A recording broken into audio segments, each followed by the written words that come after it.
Honestly, I hate it. I think it's disgusting. I mean, I can remember the lyrics to a song that I used to listen to all the time back in high school. So it has been quite some years since I've heard that song. I know all the lyrics, but ask me something like, oh yeah, what's your niece's birthday or your nephew's birthday? And I'll be like,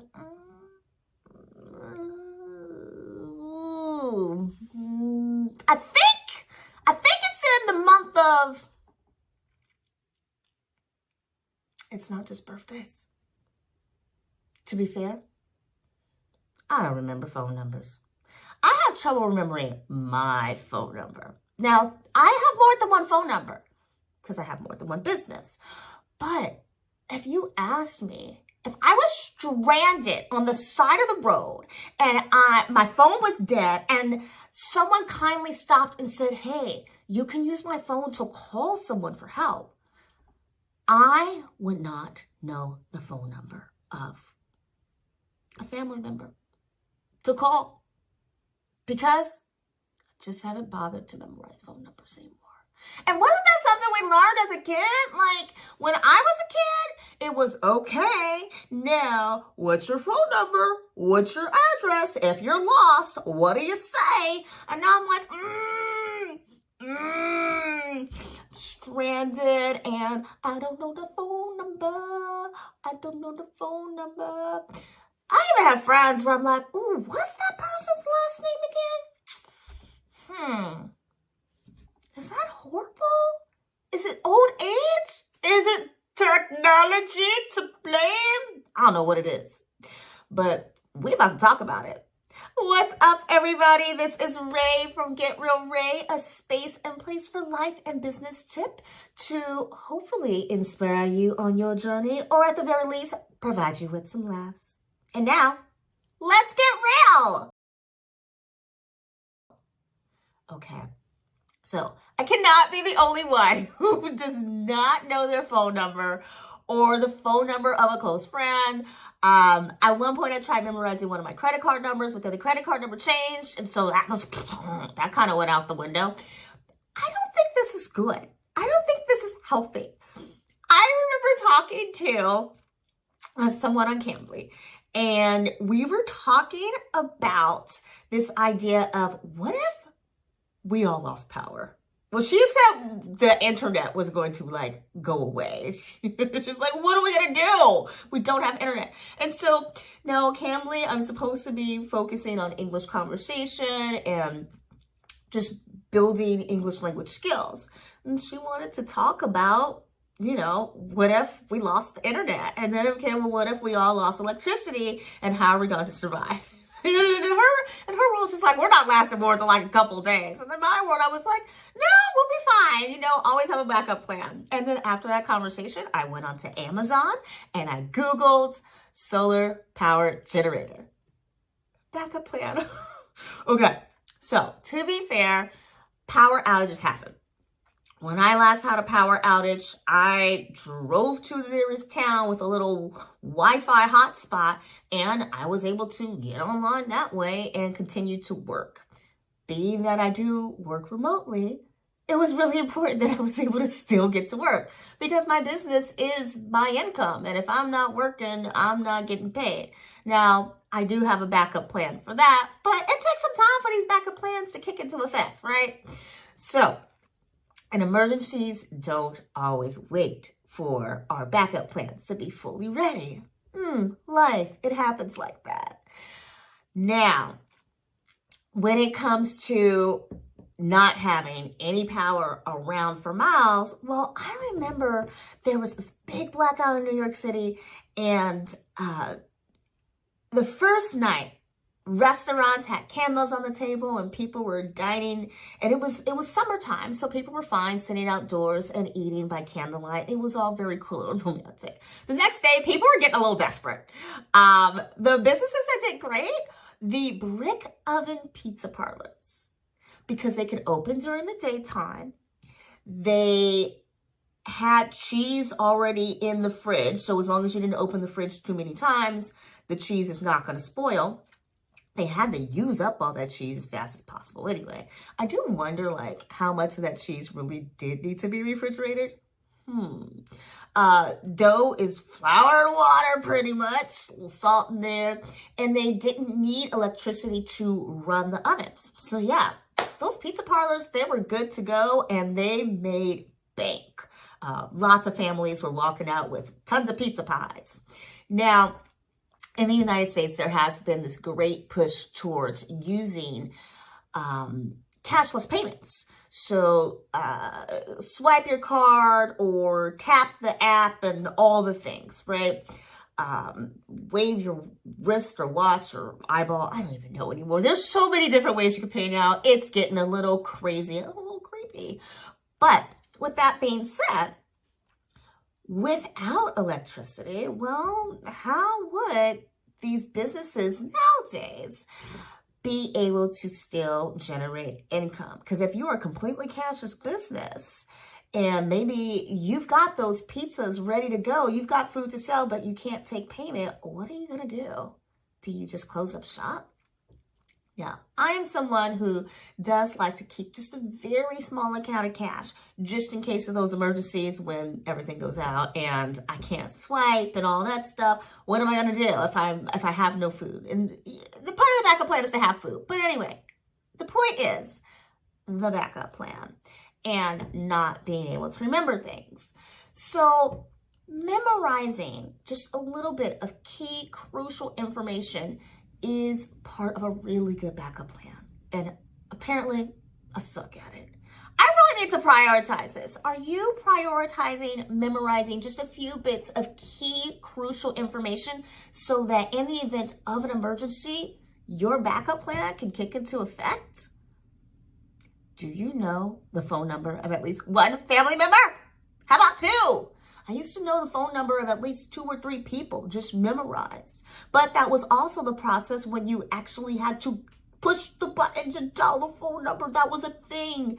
Now I can push one button that says, Mom, Cat, Granny G, right? You push the button, the call is made for you. So that's definitely an area where I feel I need to take action and improve things. In 2024, I need to memorize at least 2 phone numbers. That just has to happen. Now, whether or not I need to memorize a credit card is another story, but maybe that's important too. Memorizing phone numbers, memorizing credit cards. And when I also think of memory and the fact that I can remember some songs that I haven't listened to in years and years and years, like the lyrics, insane, the way the melody works, just all these beautiful elements of these intricate bits of art. I also find myself taking a moment to think about, in general, what are some things that I used to practice, I loved practicing, and I no longer practice? And why is it that I no longer practice these things? So, I don't know about you, but in my family, we used to have Sunday dinner where other family members would come over. We would all sit at a big table and we would eat together. It was a really nice, warm feeling. Now, we didn't like everybody who came to Sunday dinner. I'm not going to lie about that. And that's probably part of the reason why Sunday dinner stopped. was because like, that person, they trouble. Every time they come over, they're trouble.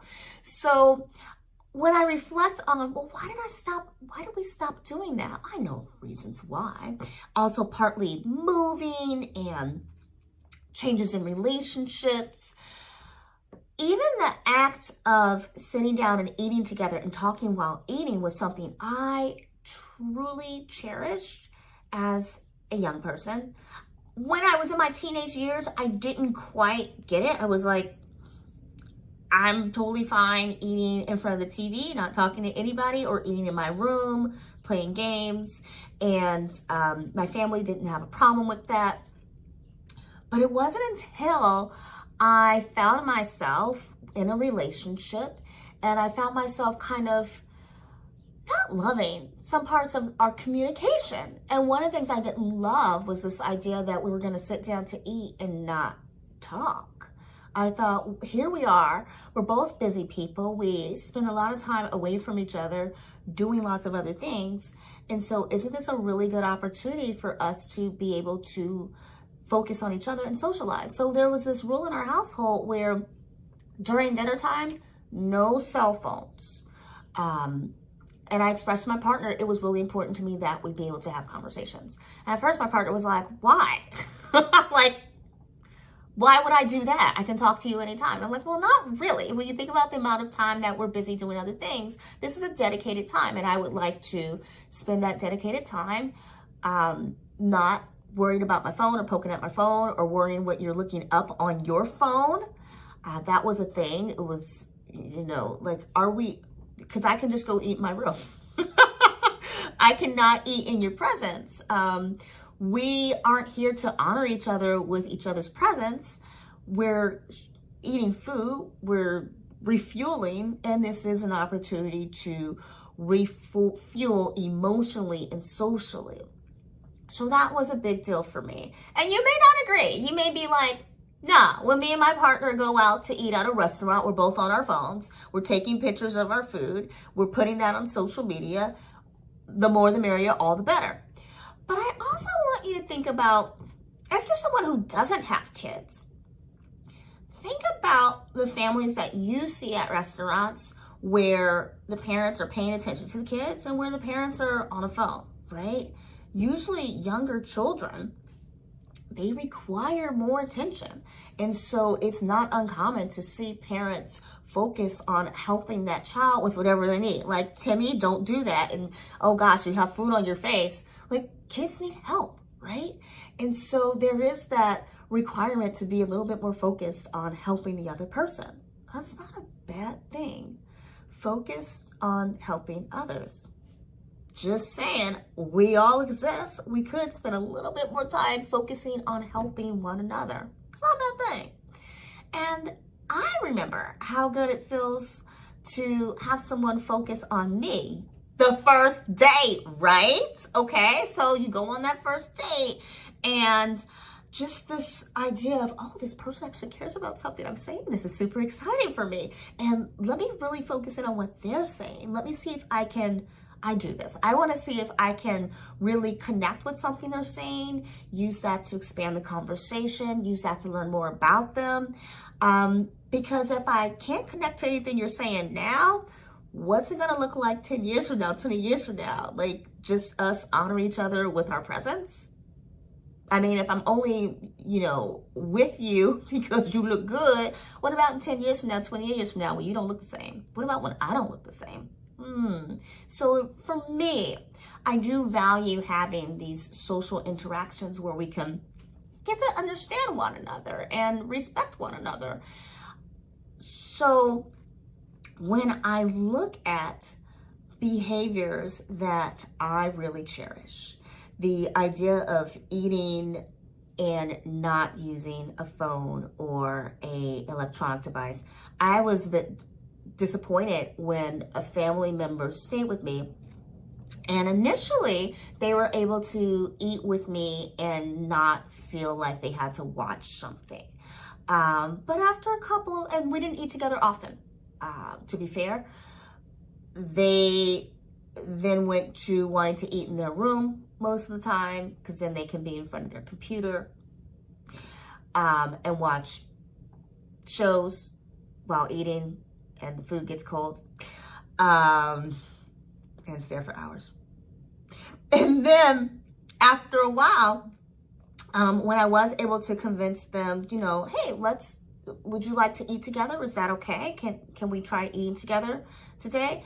And they were kind of like, sure, yeah. But it would be, well, we have to watch something while we eat. And as much as I really appreciated spending time with that person, I'm the type of person, when I watch something, I have to really get involved in it. I want to dedicate the time.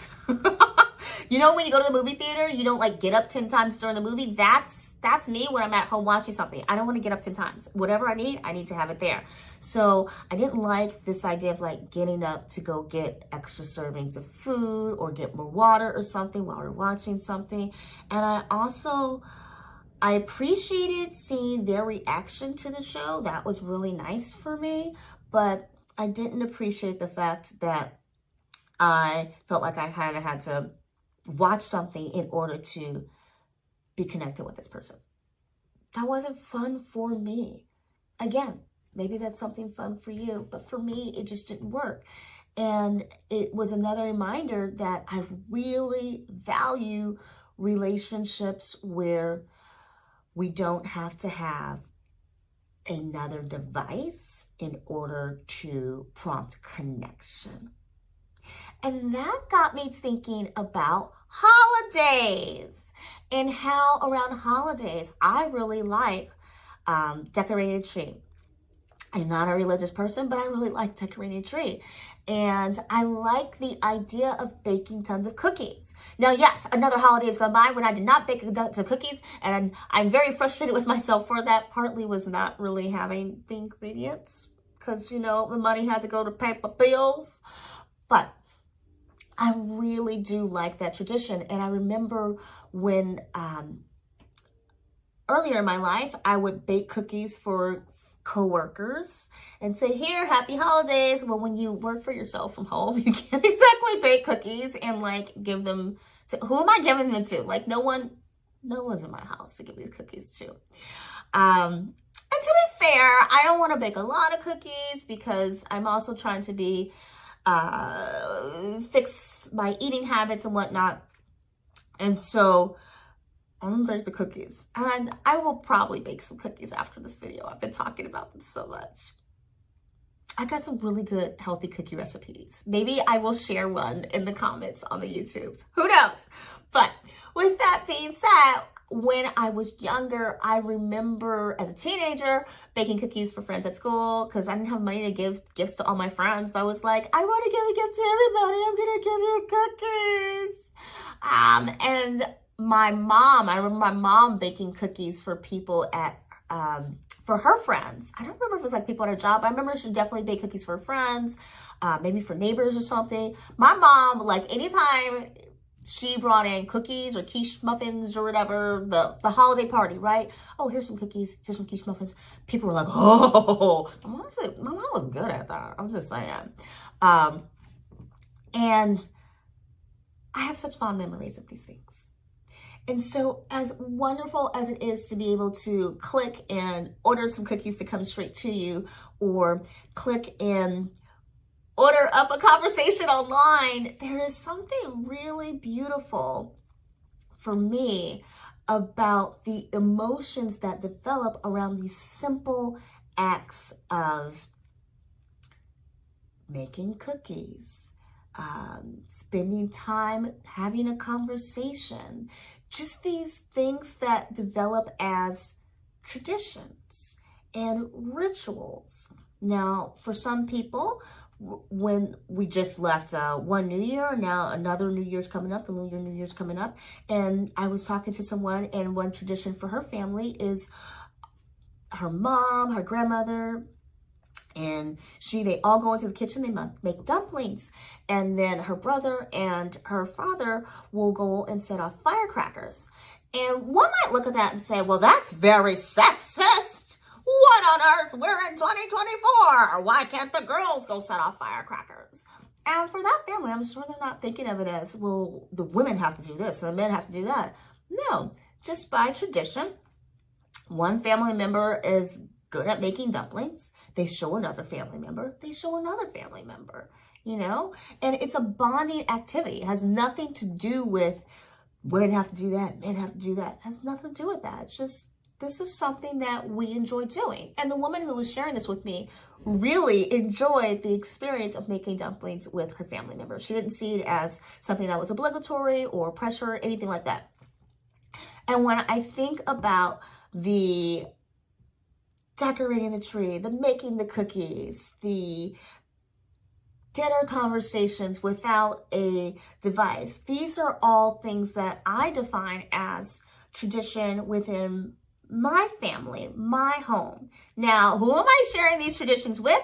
Well, I don't even have a pet right now, so I'm not exactly sharing them with other people at this point in time, but that doesn't mean I have to let them go, because they bring up really good memories for me.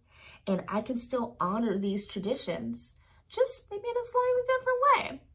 One thing that I have been doing is trying to get myself to not watch anything while I'm eating. And that means no taking notes, no poking at my cell phone. For a while, I was doing my language app while I was eating, but now not even doing that. Instead, taking the time to enjoy my meal. I've been doing this by practicing sitting in silence and really focusing on the meal, what they call mindfulness. That bite was so delicious. I like the texture. But I've also been re-experimenting with introducing listening to music while I'm enjoying my meal. One thing that I really enjoyed when I was in a relationship was being able to listen to music while we were eating.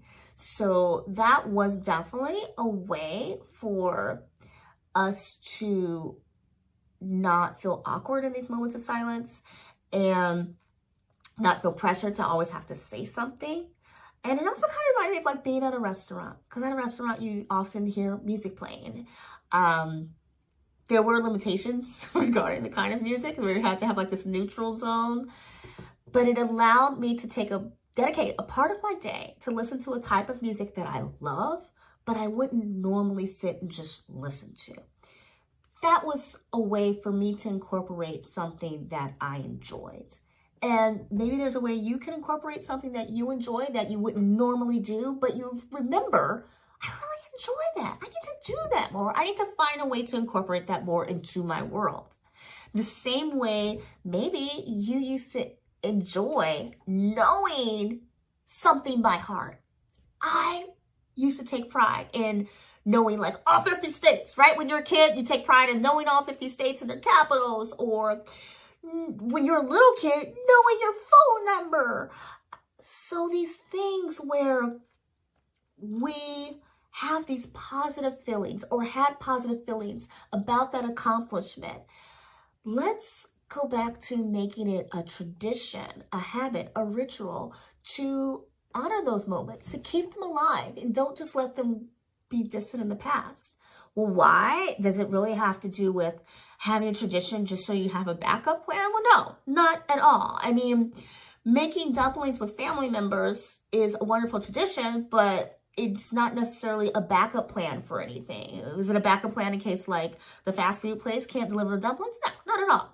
But what I want to encourage you to think about is the emotional connection you had with these things, the emotional connection you had with whatever it is that you were proud of, whether or not it's related to that backup plan, whatever it is that made you feel happiness or brings up fond memories, regardless of whether or not it makes sense to implement it in the same form that you previously had. So it would not make sense for me to have Sunday dinners with family. I don't live anywhere near my family.